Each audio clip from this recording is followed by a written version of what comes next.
Hello, hello, hey, hello, hello, hello, hello, hey, hello, hello, and welcome back to Vibrational Shots. My name is Tandiwe. I'm also known as Hey Tandi on the interwebs, and I'm bringing you guys April's energy forecast. Now, just a note from now on, all the energy forecasts are going to come mid-month. This is just what works for my energy cycle. I receive the themes at the beginning of the month. I get 2 weeks to really integrate it and bring it into my living experience, and then after that I'm able to really distribute the wisdom in a way that makes sense, in a way that sort of like comes from a lived experience versus just, groundless knowledge. So yeah, so thank you in advance for understanding. But yeah, so this theme for this month is softening up, and I knew when I heard the theme that I was just gonna be blown away. I didn't know how much, but I knew I was gonna be blown away, because that's just what happens when you soften into the mushy gushy stuff, you know what I mean? But yeah, so with softening up, immediately what came to mind was vulnerability. And when I was thinking about it, I'm like, yeah, our culture really teaches us to avoid being vulnerable and to avoid the discomfort of showing these softer sides of ourselves. And so what happens is that we end up becoming like rigid and controlled and restrained and suppressed because we're so afraid of showing our vulnerability. And of course, it's not without reason. Like, people are not unreasonable when they are afraid of being vulnerable. The world that we live in has sort of like taught us that being vulnerable is going to kill you, or it's going to put you in danger. Like, we have lived experiences of being crushed from being vulnerable, right? Like, or being iced out from being vulnerable. Like, we have being rejected, like we have these experiences. And so our brains create these defense mechanisms for us to like avoid putting ourselves in those situations again, which is understandable. Like, I get it, I've experienced it too. However, I've been challenged to consider vulnerability in a different way over the course of the years. And I remember one experience that's gonna really illustrate to you how I was able to shift my idea of vulnerability. So one time I was in LA, and I was going on a hike, and I went on a hike by myself. And I had already started channeling and stuff. So whenever I go into nature, I like to listen to the trees. I like to listen to the earth. I like to listen to the animals around. And if messages come up and impulses come up, I like to hear them. And so I'm always communing with my environment around me. And I remember I was on this mountain, and I was having a really hard time, and I had like lung issues. And so I'm like really wheezing, and I'm like praying to the earth to help me so I can finish this hike, because I cannot stop in the middle. Like, who's gonna get me off, right? So I'm like trying to push through. And I get to like the peak of the mountain, and I just see this view, and it's just so beautiful. And like, I'm just basking in this silence. And I heard this message, and it was just like, come as you are.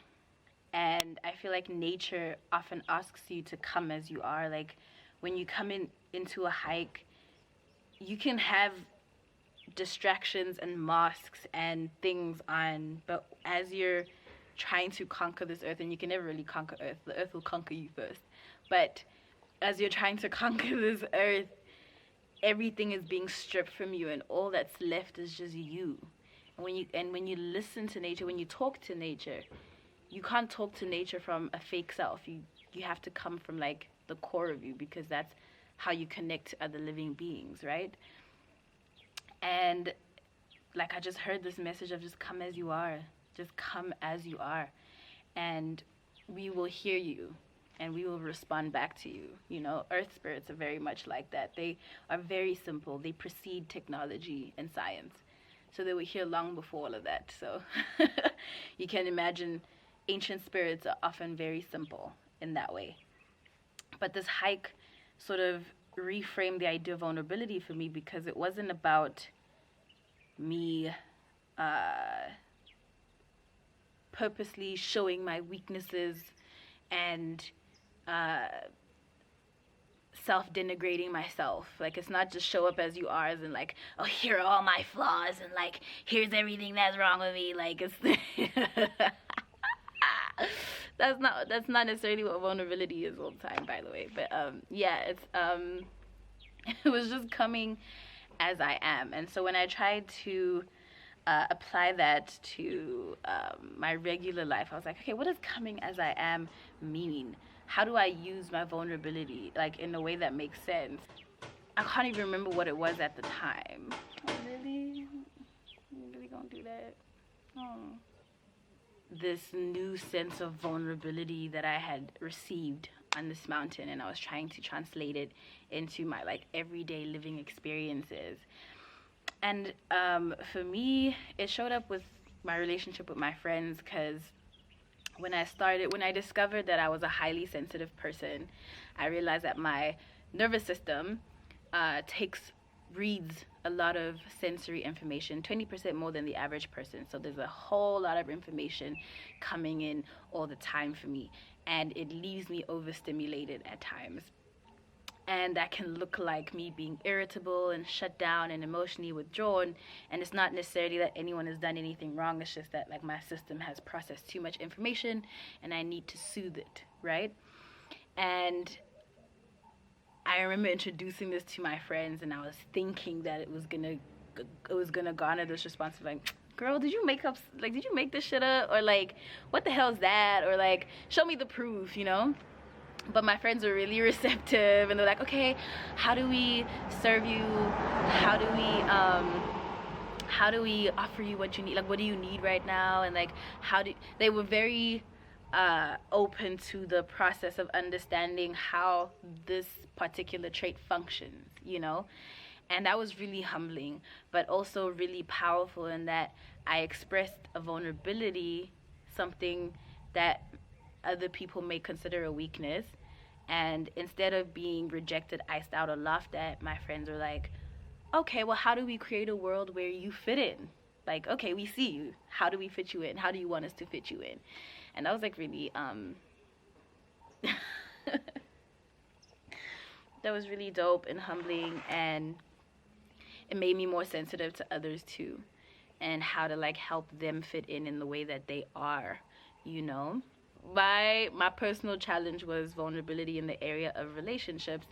And sometime last week, I had this knowing that came up that was like, you need to work on your fear of intimacy. I'm like, me?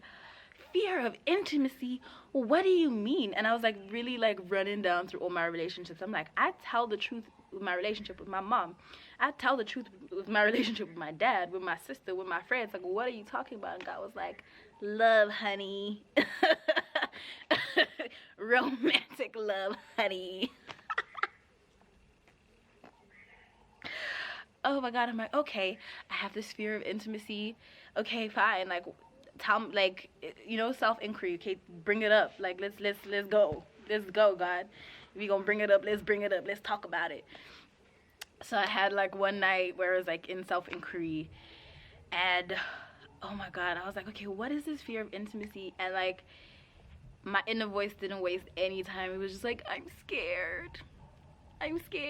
Because before that, I had been like, oh, I don't need nobody. Like, I've been super self-sufficient. I know how to give myself what I need, and I don't have to stress about translating myself to myself. Like, to other people, yeah, but to myself, like, I hear me, I understand me, I got me. I was really like tight, and then God was like, yeah, soften up. That rigidity, we gotta let it go. I know it's uncomfortable, but we gotta let it go. And so I'm like, okay. So the inner voice was like, yeah, I'm scared. I'm scared that I'm gonna be iced out, and I'm not gonna be seen, and I'm not gonna be understood, and like all of these things. And I was like, okay, where is it coming from? And funny enough, it wasn't like an old childhood wound. I thought maybe, you know, like being scared of rejection was gonna come from like, you know, the abandonment issues that I used to have when I was younger, you know, like having an absent parent, da da da da. And it was like, no. Because I really had dealt with that particular part of my life, but this particular pattern had come up, and I didn't want to just connect it there. I was like, is there a specific thing that you're afraid of in relation to this right now? And it was like, yeah, I was like afraid of being iced out by a lover, because I tend to be very deep. And I'm not just saying that like I'm deep, like I really do reflect on a lot, and I think that shows in the content that I offer you guys. But I tend to reflect a lot, and I have this inner mystic in me that I have been cultivating. And I remember having trouble when I was younger with this mystic side of me. It was really rejected, and it would come out in strange ways. So it was like this weird cycle where I would have these mystical inklings, I would suppress it, and this is subconscious, by the way, like this is subconscious happenings. I would suppress the mystic within me, and then she would come out in these really strange and intense ways, and people who didn't understand that would obviously reject me. And I remember experiencing a rejection, like I think it was like grade 7 or 8, no, it was grade 7. And like this whole mystical thing had come out, and everybody called me a witch, and everybody was like, that's why I don't like the term witch. I'm not reclaiming that. I'm not a witch. I don't destroy things in order to create things. Like I don't use others and other people's energy without their consent. Like I don't like witchcraft in that negative sense. Like that's not what I do. I just carry the flame of God. That's what I like to say. But and I am magic, but I'm not a witch. But when I was younger, like they'd be like, you're a witch, and you're like all these things, and then like people would stay away from me because they thought that I would like cast spells on them or some shit, just because I could see into another realm, or just because I had a vision, or like, you know, information that otherwise wouldn't be known, right? So I had this little wound that was there from like from my mystic aspect.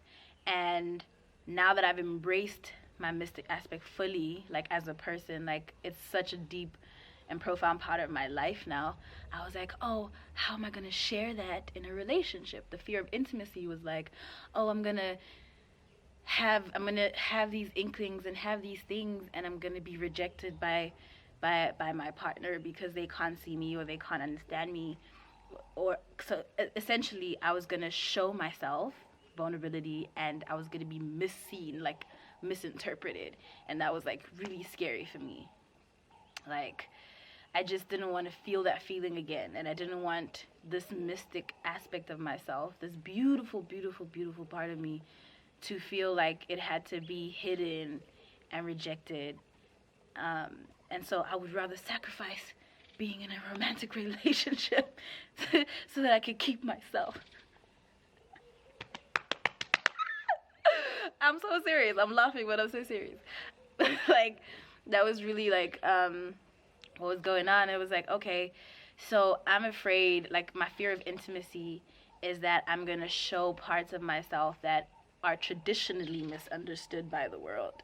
And I'm going to have this person who's supposed to be in my vulnerable space, a person who does see parts of me that other people don't, and that this person is not going to, like, understand, is not going to see, and that's going to be super painful, and I'm going to feel iced out and feel like I don't belong, and etc., etc., etc. But as it always happens when it comes to self-inquiry, the beautiful thing is that once you sort of express what the fear is, you can send love to those parts of yourself, and you can sort of bring them back towards yourself, which has also been something. Oh no. Are you about to mow the lawn? Yeah. Oh, okay. I started to fix the lawnmower. Oh, okay. Can I have like 5 more minutes? Okay. Thank you. Thank you. Come, bring it back.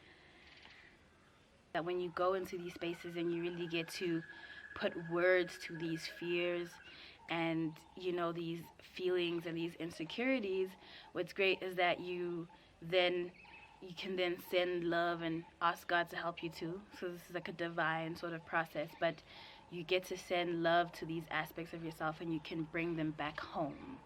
And that's actually another part that really links with this theme of softening up, is that in softening up, I'm also softening up those wounds of separation and like abandonment, in the sense of when you're hurt and when you're in pain, pieces of yourself do fragment. And that's why there's a part, there's like a thing within the spiritual community called soul retrieval, and it's a process where you bring these fragmented selves back to yourself. And something that came up this past week was like the idea of oneness. Before, I was okay with duality because you do see two sides to things, but I was tired of having two voices. It's one thing to have two ideas, but they need to speak with one voice and one mind, and honoring self, right? And so I was like, I need to really dive deep into this idea of oneness and integrity and integration. And so when I'm calling these aspects back to myself, I'm saying you no longer have to be disregarded and rejected and put outside. I'm bringing you back into wholeness, and trust that I, the one voice, will speak for you. I have many parts. I have many parts, but they will speak with one voice. And that comes with, you know, you cultivating that trust with yourself, and that your inner self knows that you're going to listen and that you're going to change things if you need to change things, which is one of the best things about this journey. But yeah. So softening up, it's softening up to the spaces within you that are rigid, softening the spaces within you that you're holding on tightly to, the spaces that you're still trying to control. And I know that aspect for me is relationships, and I know. And like, I've been so like gung-ho about being okay with being myself, and then I'm like, ooh, actually my friend was like, you don't want to share yourself? And I was like, maybe. Like, I was like, and it was because of that fear. It's because I had been iced out because of these parts of me that were rejected before. And now that they're coming into wholeness, I'm like, can I bring these aspects now to another person and share with another person safely? Can I do that? Is that possible? I don't know. I'm going to find out clearly because it's coming up, which means an experience is on its way. But yeah, so how would softening up benefit you? Are there places in your life that you need to soften up? Is it within the area of your creativity? Is it within the area of your relationships with your family? Is it in the area of your romantic relationships like me? I don't know. But it's a good question to ask. I think that the energy forecast is definitely asking us to soften up and to come into wholeness, because when you are whole and you recognize yourself as whole, you become a safe container for grace, because you trust the grace that is being bestowed upon you, because you are deserving, because you are whole. Yeah, I hope that makes sense. I don't want to talk for too long. I actually wanted to do a workshop on permission slips, because I feel like a lot of the times we struggle with softening up because we need to find ways to give ourselves permission to soften up. And so I'm going to do that separately.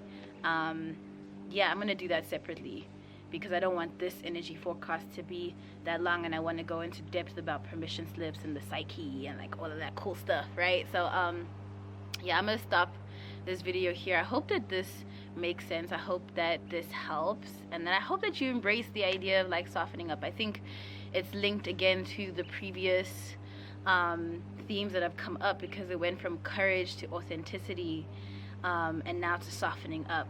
So I'm really excited about what May is going to bring. But I'm not going to talk about that now. I don't even really know what May's going to bring yet. Thank you so much for watching. Thank you so much for tuning in. I love you all. And until next time.